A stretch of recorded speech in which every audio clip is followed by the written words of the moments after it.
It is Christmas week. It's Wednesday. It's actually Waterfowl Wednesday. I'm going to take you through the morning routine when I'm home.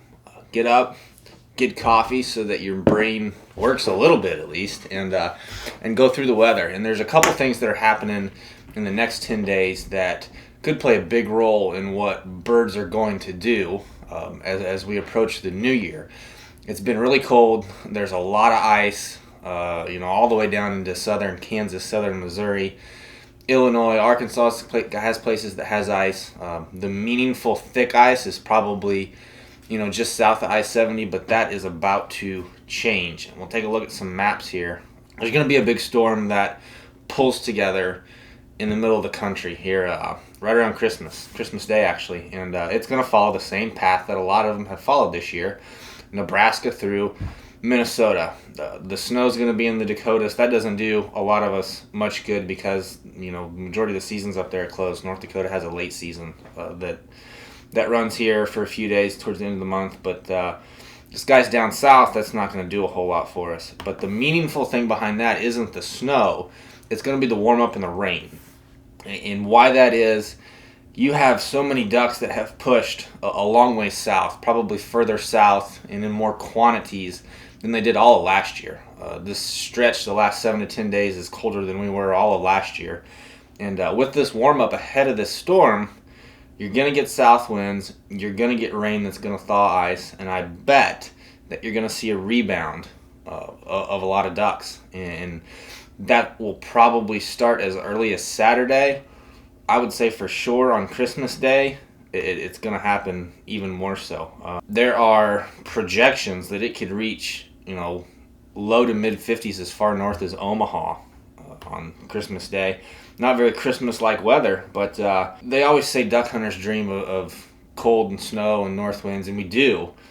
But when you get it and it shoves so many birds so far south, I am one that I don't want sustained cold.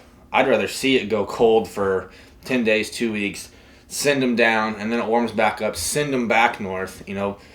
That way you're at least constantly hunting fresh birds or new birds to the area. But you're going to see a lot of ice disappear. You're going to see the snowpack really get eaten away at. And when all is said and done here in the next 10 days, your snow line is probably going to be from western Nebraska through South Dakota and Minnesota. So there's going to be a whole bunch of open food in those areas.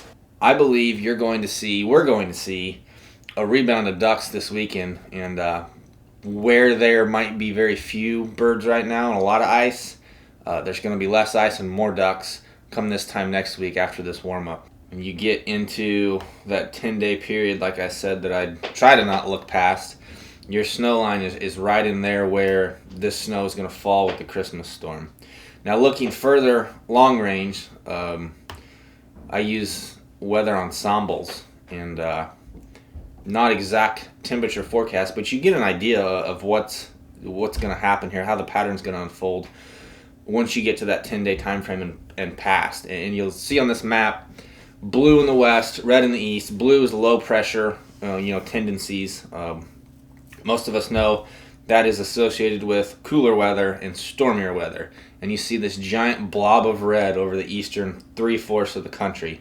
And that is all thanks to this southeast ridge right down in here that sits in the Caribbean. High pressure tendencies over the east part of the country. Fair weather, average to above average temperatures. And we're going to have a hard time getting a meaningful storm to cut up through the Midwest.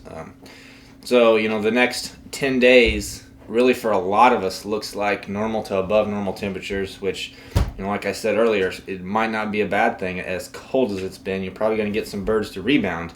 And fresh ducks are always good ducks, no matter if they come from the north or they come from the south. And so that is our Waterfowl Wednesday for the week. Merry Christmas to you guys. Thanks for watching. Make sure you like and subscribe, and we'll see you next week.